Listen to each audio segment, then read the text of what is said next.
Hello and welcome back to the channel. Have you ever wondered, am I watering my plants too much or not enough? It's one of the most confusing parts of plant care.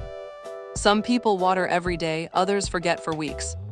And somehow both end up with struggling plants. The truth is, watering isn't about following a schedule. It's about understanding your plant. In this video, we'll walk through a simple, calm, and reliable way to know exactly when and how to water your indoor plants without guessing. Once you understand this, everything becomes easier. Number 1, why watering is so confusing. Most advice online says things like, water once a week. But here's the problem, your home is different. Your light is different. Your plant is different. So a fixed schedule doesn't work for everyone. Plants don't follow calendars. They respond to their environment.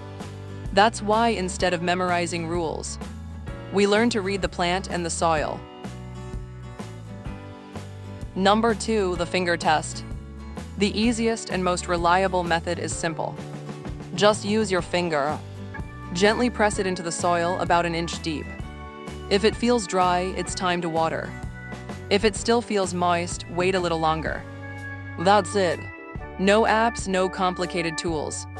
This one habit alone can save most plants. Number 3, signs of overwatering. Let's talk about what happens when plants get too much water. The signs are often subtle at first. Leaves may turn yellow, they may feel soft or weak, sometimes they even fall off. And here's the tricky part. Overwatered plants can look sad, just like underwatered ones. But the soil tells the truth. If it's wet and the plant looks unhealthy, it's likely too much water. Number 4, signs of underwatering. Now, what about too little water? Leaves may feel dry, crispy, or start curling. The soil will pull away from the edges of the pot. And the plant may look droopy, but lighter, not soft. Once you see this, a deep watering usually brings it back. Plants are more forgiving than we think.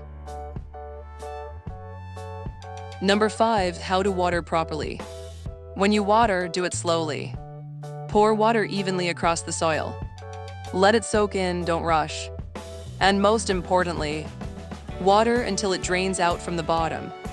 This ensures all the roots get moisture. Then let the plant rest. No need to water again until the soil dries. Number 6, how light affects watering. Here's something many people miss. Light changes everything. Plants in bright light dry out faster. Plants in low light hold water longer. So if your plant is in a dim room, it needs less frequent watering. This is why overwatering is so common in low light plants. Number 7, pot size and soil. The size of the pot also matters. Large pots hold more soil and more moisture, which means they stay wet longer. So smaller plants in big pots often get overwatered easily. Well-draining soil helps balance this. It allows water to pass through instead of staying trapped. Number 8, a simple routine. So here's a simple routine you can follow. Check the soil, not the calendar. Water deeply, but not too often. Let excess water drain away. Adjust based on light and environment. That's all you need. Simple, calm, effective. Once you stop guessing and start observing, plant care becomes peaceful. No stress, no confusion. Just healthy plants growing at their own pace. And sometimes that's all it takes to bring life into a space. Thanks for watching and follow the channel for more plants videos.